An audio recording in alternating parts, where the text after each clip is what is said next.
저는 말씀드립니다. 사전투표를 하는 것, 그것은 사표다. 내 표는 없어지는 거다. 말씀드립니다. 사전투표를 하는 것, 그것은 사표다. 내 표는 없어지는 거다. 저는 이렇게 생각합니다. 그래서 저는 본투표를 해야 된다고 이제부터는 말씀을 드리겠습니다. 사전투표를 하는 것, 그것은 사표다. 내 표는 없어지는 거다. 저는 이렇게 생각합니다. 그래서 저는 본투표를 해야 된다고 이제부터는 말씀을 드리겠습니다. 선관위는 누가 지켜주고 있죠? 바로 헌법재판소입니다. 선관위에 대해서 감사원이 감사를 했습니다. 이에 대해서 선관위가 우리들은 헌법기관이다. 그래서 우리는 감사원의 감사를 받을 수가 없다. 라면서 헌법재판소로 달려갔습니다. 문영배 이미선이 있던 이 헌법재판소는 어떤 판결을 내렸습니까? 그래, 선관위는 아무도 건들 수 없는 무소불위의 권력이야. 어떻게 감사원 따위가 선관위를 감사할 수가 있어? 절대 있을 수 없어. 그렇게 판결을 내리지 않았습니까? 권한쟁의 심판에서 감사원은 선관위를 감사할 수가 없다라고 했습니다. 이 모든 게요. 선관위를 비롯해서 사법부 그리고 헌법재판소 전부 하나로 공고하게 이루어진 카르텔이 아니고서야 설명될 수가 없는 겁니다. 많은 여론조사에서 선관위에 대해서 외부 감사가 필요하다. 이렇게 국민들이 여론을 형성했습니다. 심지어 그 여론조사를 살펴보면요. 민주당을 지지하시는 분들도 그렇고 또 호남 분들도 그렇고요. 전국의 대부분의 이 여론조사를 참여하셨던 분들이 감사원의 감사 그리고 선관위의 외부 감사는 필요하다라고 입장을 밝혔습니다. 그럼에도 불구하고 헌법재판소는요. 선관위에 대한 감사도 포기했습니다. 거기다가 이번 윤석열 대통령 탄핵 심판 과정에서 있었던 그 헌법재판소의 판결문을 보면요. 선관위의 손을 들어준 헌법재판소가 됐습니다. 그 얘기를 좀 해드리고 싶습니다. 선관위의 손을 들어준 헌법재판소. 선관위의 손을 들어준 헌법재판소. 부정선거 의혹 중대 위기 아니다. 심지어 헌법재판소는 이렇게 얘기했습니다. 중앙선관위가 했던 그 발표문 그대로 헌법재판소에다가 헌법재판소 판결문에 썼습니다. 뭐라고 했느냐. 중앙선거관리위원회는 22대 국회의원 선거 전에 보안 취약점에 대해서 대부분 조치했다고 발표했다. 국회의원 선거 전에 보안 취약점에 대해서 대부분 조치했다고 발표를 했다. 사전투표 그리고 보관장소, CCTV 영상을 24시간 공개하고 개표 과정에서 수검표 제도를 도입하는 등의 대책을 마련했다는 점에서도 윤석열 피청구인의 주장은 타당하다고 볼 수 없다. 자, 중앙선거관리위원회가 22대 국회의원 선거 전에 보안 취약점에 대해 대부분 조치했다고 발표하면 그것으로 보안 이 대부분 조치가 된 겁니까? 그렇게 그냥 발표만 하면 끝나는 겁니까? 그게 아니지 않습니까? 정말 실제로 그것이 됐는지 안 됐는지 그것을 살펴봐야 됨에도 불구하고 그저 헌법재판소는 아니 중앙선관위에서 그렇게 발표했는데 뭐가 문제야? 그게 무슨 계엄을 할 만한 비상시국이 되는 거야? 말이 안 되잖아. 이렇게 얘기했습니다. 그러니까 이 헌법재판소가 판단했던 선관위에 대한 판단도요. 결국에는 그들이 헌법재판관들 그들도 사법심사의 대상이 될 수 있기 때문에 이 선관위에 대해서는 손을 못 대고 윤석열 대통령이 그렇게 부정선거를 떠나서 투개표 조작이 가능하다. 이런 부분에 있어서 어떤 식으로든 선관위 서버에 침투가 가능할 수도 있다. 이런 얘기를 다 무시해버린 겁니다. 그러면서 선관위 편을 들어준 겁니다. 자, 이런 상황 속에서 지금 선거가 이루어집니다. 이런 선관위, 지금 말했던 선관위 사전 우표 투표함, 보관장소 CCTV 영상 24시간 공개, 개표 과정에서 수검표 제도 도입. 이걸로 과연 이번 선거 치룬다 한들 많은 사람들이 믿을 수 있을까요? 투개표 조작에 대한 확실한 검증 없이 헌법재판소가 선관위 편을 들어주고 감사원에 감사도 못하게 하는 이런 상황 속에서 과연 이 선거를 또 믿을 수 있겠느냐. 그래서 많은 분들께서 선관위 이런데 어떻게 투표를 하느냐 이렇게 또 의심을 하고 계십니다.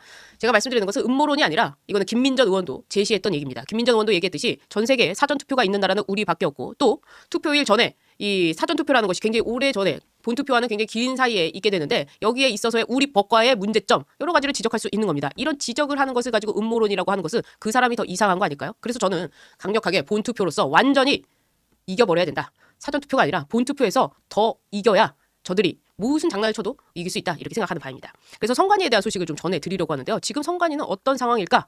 선관위는요. 아직도 반성하지 못했습니다. 선관위는요. 이렇게 얘기했습니다. 조기 대선 부정선거 음모론 대응 전담반을 신설했습니다. 선관위가 할 일이 이런 것밖에 없습니까? 이 부정선거 음모론이라고 자꾸 이렇게 나오는데 이것은 투개표 조작에 있어서의 의심 그러니까 선관위로서는 대단한 망신 그리고 명예훼손 본인들이 가지고 있는 명성에 대한 스크래치 이렇게 생각한다면요. 이런 게 나오는 것조차도 부끄러워해야 될 일입니다. 그럼에도 불구하고 부정선거 음모론이라고 하면서 가짜 의혹을 제기하는 사람들 다 대응할 거야. 다 고소할 거야. 다 조치할 거야. 이렇게 막무가내로 나오는 겁니다. 여기서 보면요. 이렇습니다.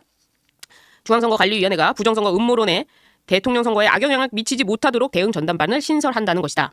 일각에서 제기되는 부정선거 의혹에 대해 사실관계를 바로잡고 정확한 선거 정보를 제공하는 업무를 맡을 예정이다. 이런 거는요. 투표지 분류기 분명히 뭐 영상들도 있고 하지 않습니까? 그러기 전에 정말 대만처럼 수개표 하면 됩니다. 사람들 쫙 모아가지고요. 수개표부터 먼저 하면 됩니다. 시간이 오래 걸리면 어떻습니까? 이번 국회의원 선거 어땠습니까? 연동형 비례대표제 할 때 개혁신당 한 사람 되느냐 마느냐를 두고 그 다음날 아침까지도 개표를 하지 않았습니까? 마찬가지입니다. 정말 중요한 이 대통령 선거에 있어서 투개표 조작의 의혹이 있다면 정말 하나하나 투표지를 열어가지고 개표하면 되는 거 아닙니까? 근데 그런 식의 의혹을 제기했다고 해서 이 사람들을 전부 그군이 뭐 이상한 사람들이니 망상에 빠졌느니 이런 사람과는 손절해야 된다느니 해가면서 심지어는 중앙선거관리위원회가 선거 관리를 더 열심히 하겠다라는 것이 아니라 부정선거라고 하면서 그 의혹을 제기하는 사람들 전담해서 고소 고발 조치를 하겠다? 저는 이거는 분명히 잘못된 태도라고 생각합니다. 어쨌거나 이런 상황 속에서 부정선거 음모론을 통해 가지고 사회 갈등이 극한에 달한 만큼 중앙선관위가 적극적인 대응에 나선다고 하는데 선관위는 먼저 반성해야 된다 이 말씀을 드리면서 이 선관위 카르텔을 좀 더 지적해보고 싶습니다. 선관위 특혜 채용 문제를 좀 살펴봐야 되는데 선관위 특혜 채용 행동 대장이 있습니다. 그런데 선관위는요 진짜 이 선관위는 없어져야 될 집단이라는 것이 선관위에서 특혜 채용을 행동대장 그러니까 특혜 채용에 있어서 시키는 대로 다 했던 그 사람을요 알고 보니까 선관위는 고위직으로 승진을 시켰다는 겁니다. 그러니까 국민들 앞에서는요. 어제 노태아 중앙선관위원장이 나와가지고 국민 여러분 걱정하지 마십시오. 이번 대선에는 그런 일이 없을 겁니다라고 했지만 실제 내부의 선관위는요. 특혜 채용했던 그 당사자 열심히 특혜 채용해줬으니까 그 사람을 승진시켰다는 겁니다. 국민들 앞에서는 아무렇지도 않게 특혜 채용 죄송합니다 해놓고 뒤에서는 승진시키는 이런 선관위입니다. 이중적인 선관위라는 겁니다. 자녀 특혜 채용 의혹으로 비판을 받고 있는 선관위가 불투명한 채용 정차 업무를 전담한 중간 간부를요. 올해 초 그것도 2025년입니다. 2025년 고위직으로 승진시킨 것으로 파악이 됐습니다. 이 간부는요. 부당 채용 비리 혐의로 감사원의 강등 징계 조치 의견을 받은 사람입니다. 자, 2025년 계엄 이후에 탄핵 이후에 이 사람을 승진시켰습니다. 그러니까 윤석열 대통령이 선관위에 대해서 법원에서부터 검찰총장 때부터 선관위를 좀 수사를 하려고 하면 법원에서 영장을 안 해주고 또 보안감사 실시한다고 해서 국정원이랑 해가지고 다 하는데 그거 결국 컴퓨터 5% 6,000개 뭐 10,000개 있으면 5대 내놓고는 자 이거 해보세요. 그리고 직원들은 나오지도 않고 휴가 쓰고 계속해서 보안 점검 받지도 않고 이런 상황 속에서 이랬던 선관위가 알고 보니까 뒤로는 또 윤석열 대통령이 이 계엄에서 선관위를 가서 좀 확인해 보려고 했는데 그런 것 아랑곳하지 않고 어차피 선관위는 다 카르텔로 법원에서 다 지켜줄 거니까 그냥 자기들 마음대로 한 겁니다. 이 계엄 이후 탄핵 이후를 생각해 보세요. 선관위는 벌벌 떨어야 되는 상황 아닙니까? 그럼에도 불구하고 선관위는 이렇게 중간 간부를 고위직으로 승진을 시킨 겁니다. 그리고요. 문제가 됐던 김세환 전 선관위 사무총장. 이 선관위 사무총장은요. 자신이 갖고 있던 세컨폰도 반납을 하지 않았습니다. 이 업무용 폰을 보니까요. 가관입니다. 갤럭시 노트 10 플러스, 갤럭시 Z 폴드, 거기다 아이폰까지 여러 개의 핸드폰을 가져서 업무폰으로 해놓고는 이것을 총장에서 사퇴할 때 그저 가지고 나갔습니다. 그리고 선관위는요. 이 업무용 휴대폰 전화 관리에 대해서는 아예 관리 지침도 없었다는 겁니다. 그러니까 그동안에 이 선관위에서 있었던 일, 어떤 일이 발생했는지 모르겠지만 이러한 증거들은 다 그냥 가지고 도망간 겁니다. 이런 상황입니다. 그나마 국민적인 여론이 불붙었던 거 바로 자녀 특혜 의혹이죠. 이 자녀 특혜, 채용 의혹 여기에 대해서는 직원들이 사퇴하고 있습니다. 그건 또 무슨 얘기냐? 이 선관위가 특혜 채용 의혹이 있는 고위직 간부 자녀 10명에 대해서 임용 취소를 하겠다는 겁니다. 꼴랑 10명입니다. 꼴랑 10명. 감사원의 감사 보고서에 따라서 할 수 없이 이 사람들을 채용 취소한다는 겁니다. 감사원이 지목했던 사례는 이겁니다. 고위직 간부의 자녀는 물론이고요. 조카, 사촌이죠. 그리고 사위도 있습니다. 사위. 그러니까 딸이 있으면 그 남편까지도 선관위로 들어오게 한 겁니다. 이 사람들을 직무 배제한 뒤에 경찰에 수사 의뢰를 했는데요. 수사 의뢰를 하고 이 사람들을 채용 취소한다는 겁니다. 지금 선관위가요. 자녀 채용 비리 의혹으로 이렇게 뭐 안에서 서로 채용 비리 수사하고 수사 의뢰하고 그리고 이렇게 난립하고 있는데 과연 이런 선관위가 이번 대선에 선거 관리를 제대로 할 수 있을 것이냐. 심지어 벌써부터 나온 얘기죠. 조기 대선이 될까 싶어가지고 휴직을 한 사람들도 대부분이라고 합니다.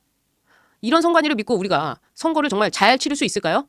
저는 걱정이 앞섭니다. 그래서 제가 선관위에 대해서 이렇게 많은 뉴스 사실은 탄핵 전부터 모아둔 뉴스가 있었는데 이 뉴스를 지가 뭐 음모론을 제기한다 이런 것이 아니라 공정한 선거 관리를 제대로 하지 못한 것은 분명히 선관위의 책임인 것이고 그리고 이 공정하지 못한 선거 관리에 대해서는 여야 공이 전부 한 번씩은 제기했던 문제입니다. 과거에 김어준도 제기했었죠. 그리고 최근에는 그 인천에서 윤상현 의원이 당선됐을 때 그 당시에 민주당 후보도 이 선관위가 불공정하다, 투개표 조작이 있었다, 부정선거다라고 하면서 이에 대해서 이의를 제기하기도 했습니다. 그러니까 선거 결과에 대해서 대부분의 국민들이 100% 확신한다라는 것이 없기 때문에 그에 대해서는 선관위를 지적할 수밖에 없는 것이고 게다가 이번 헌법재판소의 판단에 따라서 감사원의 감사조차도 못 받게 하고 있기 때문에 외부 감사도 안 되는데 자기들끼리 어떤 짬짬이를 통해 가지고 어떤 일을 벌이는지 우리가 알 수 없는 거 아닙니까? 그런 점에서 제가 지적을 지적을 해드린 겁니다. 이번 사전투표도 마찬가지입니다. 이 여야가 공이 합쳐서 사전투표를 없애도 모자랄 판에 사전투표를 이용하겠다고 하는 것, 이거는 한쪽에게만 유리하게 계속 결과가 나오는데 이것조차도 뭔가 이상하지 않느냐라는 의심을 제공하면 이걸 또 가짜 뉴스라고 하면서 음모론이라고 하면서 선관위가 나서겠다는 것, 이것도 이상한 일 아니겠습니까? 그런 점에서 제가 선관위와 관련된 뉴스, 오늘까지 나온 뉴스를 전부 종합해서 여러분들께 설명을 드렸습니다. 어쨌거나 다가온, 우리에게는 어쩔 수 없이 다가온 조기 대선입니다. 이 조기 대선에 가장 중요한 거, 투표도 문제지만 개표도 문제다. 그런 점에서 선관위에 대해서 많은 분들 지적을 해주시는데요. 소식이 나오는 대로 여러분들께 전달해 드리고요. 이번에는 진짜 감시가 필요하다. 두 눈을 부릅뜨고 우리가 감시를 해야 된다라는 말씀 전해드리고 싶었습니다. 아직까지 힘이 나지 않으시는 분들 계시겠지만 지금부터는 더 힘을 내서요. 저들이 이재명이 대통령이 되면 얼마나 끔찍합니까? 사회주의로 가는 건 마찬가지고요. 시진핑보다도 더 할 거고요. 푸틴보다도 더 할 겁니다. 일당 독재가 될 겁니다. 노란봉투법은 통과될 거고요. 기본사회부터 시작해가지고 모든 법안이 통과될 겁니다. 게다가 제2요구는 상상도 못할 겁니다. 그렇기 때문에 우리는 그것을 막아야 합니다. 막아야 되는데 그 첫 번째 길이 선관위를 감시하는 것 아닌가 이런 생각을 해봤습니다.